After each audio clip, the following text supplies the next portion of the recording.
All right, folks, it's that time of the week again. Time for over or unders for West Virginia's upcoming matchup with Colorado Buffaloes in Morgantown this Saturday. This is the Mountaineer Moment, your source for all things West Virginia football and basketball. From pregame to postgame coverage and breaking news, we've got you covered. Let's go. All right, welcome in, everybody, to episode number 71 of Mountaineer Moment, your source for West Virginia football and basketball. And your Mountaineers will be at home this Saturday for a noon kickoff with the fighting Deion Sanders and the Colorado Buffaloes, who are struggling this season mightily. Same record coming in as West Virginia has, 3-6 and 1-5 overall, or 1-5 in conference play. And as we've done every week so far this season, we're going to continue to do it throughout this football season. We're going to just toss some numbers at you and let you play a little game called over or under for this upcoming matchup with Colorado, set again for noon on TNT. For, again, Mountaineer Moment, this is episode number 71. Whatever platform you are on, YouTube, Apple Podcasts, Spotify, Amazon Music, wherever you're at, wherever you're listening, wherever you're watching, please consider hitting that subscribe button and join the Mountaineer Moment movement. Drop a like, leave a comment, drop a rating. And again, I just love, I say it almost every episode, I love interacting with everybody in the comment section, especially on YouTube. So keep that up, and we'll do our best to keep it up here on Mountaineer Moment. So again, over or unders to watch for. Just going to throw 4 different numbers at you, and you can play along as you're watching or listening, and then keep track on game day to see how you did, an over or under for these few numbers that I got for this matchup between West Virginia and Colorado. So we're going to start with the first one, and that is over or under 216. You'll see why the number is exactly that. 216 rushing yards for West Virginia. Over or under. And the context here is that through the first 9 games of the season, this Colorado defense is giving up 215.8 yards per game on the ground, which is the worst in the Big 12. It's the 3rd worst nationally. West Virginia, on the flip side of things, obviously they struggled a couple weeks ago against TCU, not even breaking 50 yards on the ground. And then they came up against a Houston defense that, coming into the matchup, was really, really good against the run. And all West Virginia did was run for 246 yards and 4 touchdowns on 53 carries. So they really, despite the struggles of the West Virginia offensive line heading into Houston and the Cougars' run defense being what it was heading into that matchup, West Virginia really, really took it to them. They really proved something in that game. Running back Diore Hubbard had success. He had a career-high 29 carries for 108 yards to go along with the touchdown. And, again, the line is set at 216. So will West Virginia go over or under that mark that has been the season average for Colorado this season? I'm going to give my selection. I'm going to say take the over. I think West Virginia is going to really, really seek. I mean, it's Rich Rodriguez. I think he's going to be licking his chops a little bit to get his shot at one of the nation's worst run defenses, and the worst in the Big 12 by a significant margin. So take the over. I think West Virginia is going to have a day on the ground because there will be opportunities to do that. So take the over for 216 rushing yards for West Virginia. Second number I'm going to throw at you is 3.5 total quarterbacks to throw a pass between West Virginia and Colorado. 3.5 total quarterbacks. And we bring that one up again because we've done it before, and yet we're kind of doing it for a different reason this time. Previous episode, when we've done that, it's been because West Virginia's quarterback situation. Well, I'll have you know that over the last 2 weeks, we seem to have a little clarity there. For the first time all season long, a West Virginia quarterback has started the game and finished the game and completed every rep in between. Scotty Fox, for consecutive weeks, has been the guy at quarterback. And so we were like, okay, well, how are we going to hit 3.5? Well, let me tell you Colorado's quarterback situation. Julian Lewis, Caden Salter, Ryan Staub have each received action through Big 12 play. Each of them, appearing, over the course of the last couple weeks in blowout losses that they've suffered to Arizona and Utah. Caden Salter has certainly primarily been the guy for them, the Liberty transfer quarterback. But again, they're mixing it up a little bit here and there and trying to find something because they are reeling. 1-5 in conference play, 3-6 overall. So with that said, and again, because of the context of, if you throw this number at me 3 weeks ago, I would take the over all day long because of West Virginia's situation. But until further notice, what it looks like for us as Mountaineer fans is that Scotty Fox is going to be the guy getting all the reps. So West Virginia is going to be at 1, and then we're going to say, okay, is Colorado going to be at 2 or 3? If they're at 3, they're over. If they're at 2, they're under, obviously. That's why that line is set there. And so with that said, I am going to take the under here. I'm going to take the under here. I think, road game for Colorado.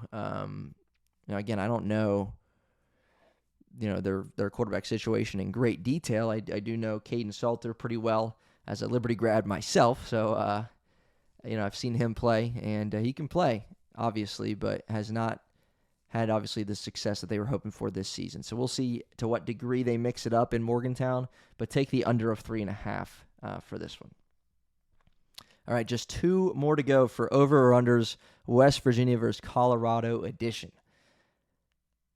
We're talking about Jamori Robinson. Jamori Robinson had his best game as a Mountaineer. We'll say that for sure.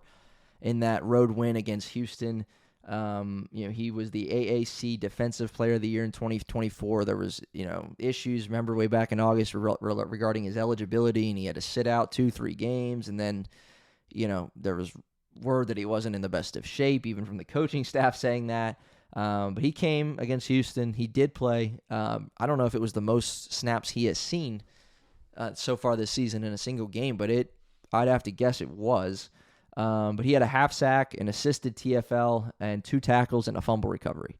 That's kind of the production we were thinking we were going to get from Jamori all season long. Not to keep bashing on him or his play or lack of being in game shape or anything like that, but it was just all that to say. It was just a welcome sight. We were super thrilled to see Jamori have success on the field against Houston. Whatever you want to chalk that up to, whether it's the fact that he's in better shape or getting more reps or just getting more comfortable or whatever, he played well in his reps on the field. There were moments, for the first time all season where I was like, okay, there's Jamori Robinson. Now he's coming around the edge and he's going to get the quarterback, or he's going to make a play, or he's going to disrupt something. I think he also had a defended pass in that game. So, Jamori Robinson was good. And we're going to set a line for him in the sack department of 1/2 sack. So will he get a sack or not? And I'm going to say take the over here. Again, I think he's going to get even more action on Saturday against Colorado. And I'm excited to see what he's going to do. I think he's going to get to the quarterback once.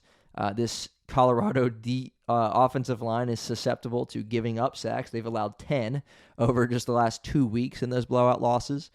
So with Jamori, again, he passed the eye test for me against Houston. It took obviously till November 1st for us to see kind of that level of play from Jamori, but I think he's going to get to the quarterback at least once. So take the over and predict that Jamori Robinson's going to get himself a sack against Colorado. All right, last number here.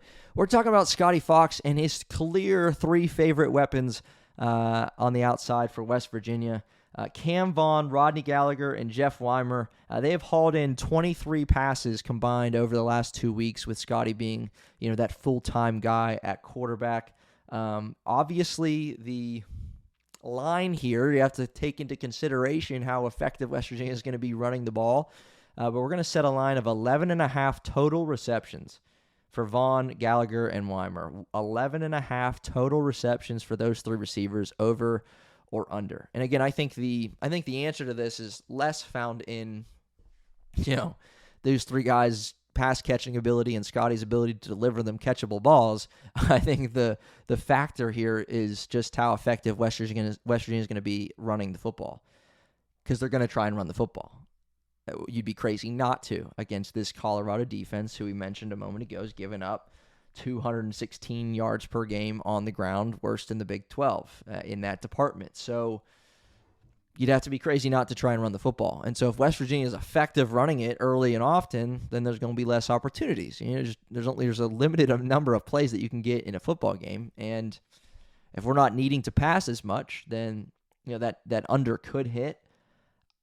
With that said, I sold that one pretty good. You're probably like, yeah, I'm taking the under for sure. I'm going to take the over, though, because I think, again, it's been clear he looks more comfortable, even though his numbers, Scotty Fox even though his numbers weren't, passing-wise, weren't where they were against TCU, he looked comfortable. He delivered some good passes, a couple ball, real good touchdown pass to Cam Vaughn, deep ball for 50-plus yards to Jeff Weimer that was just on the money. He just looked comfortable. And then Rodney Gallagher, I think, had a few catches too. Again, 23 catches for them over the last 2 weeks. Are they going to go over or under 11.5 for these three guys? Take the over. Take the over to hit here. I think Scotty Fox is going to come home again to Morgantown with confidence. A game that you're favored to win, which is shocking, right? Because of where this team has been and what they've endured this season. Near a touchdown favorite for them. Speaking of over-unders, I think last I saw was 6.5 favorites for the Mountaineers against the struggling Colorado team. But take the over here, and let's see what Scotty Fox and these weapons on the outside can do against Colorado, right? This is an encouraging time, and soak it up. Like, this is great because there was a long stretch of this season where it was just brutal. And over the last 2 weeks, and especially, again, hanging 45 on Houston, a ranked team, it just feels good. It just feels good. And you're out there, again, watching it. It passes the eye test because you're watching a team where you're not expecting a 3-and-out every time anymore. You're not expecting a 3-and-out and then a punt. You're not expecting the quarterback to get drilled every time he drops back to pass, because there was moments in this season for a lot of it where that's exactly what you were thinking. West Virginia didn't give up any sacks to Houston. They have a really good defensive front. Like, this is a team that has improved. Whatever they've done, whether it's schematics or just the game plan adjustments or new personnel, they look better, and you can't deny that, and we're thankful for that. So, all right, that does it for episode 71 of Mountaineer Moment. More episodes, plenty of content coming your way with football and basketball season now underway. We'll be sure to have that for you here on Mountaineer Moment. Be on the lookout for post-game coverage for the Mount St. Mary's matchup that the Mountaineers have on Tuesday. Then they play, I think it's Campbell on Thursday. We'll have that coverage too. So if you're not subscribed to Mountaineer Moment yet, I don't know what you're doing. So hit that subscribe button, toss a like, leave a comment, and we'll see you next time on Mountaineer Moment.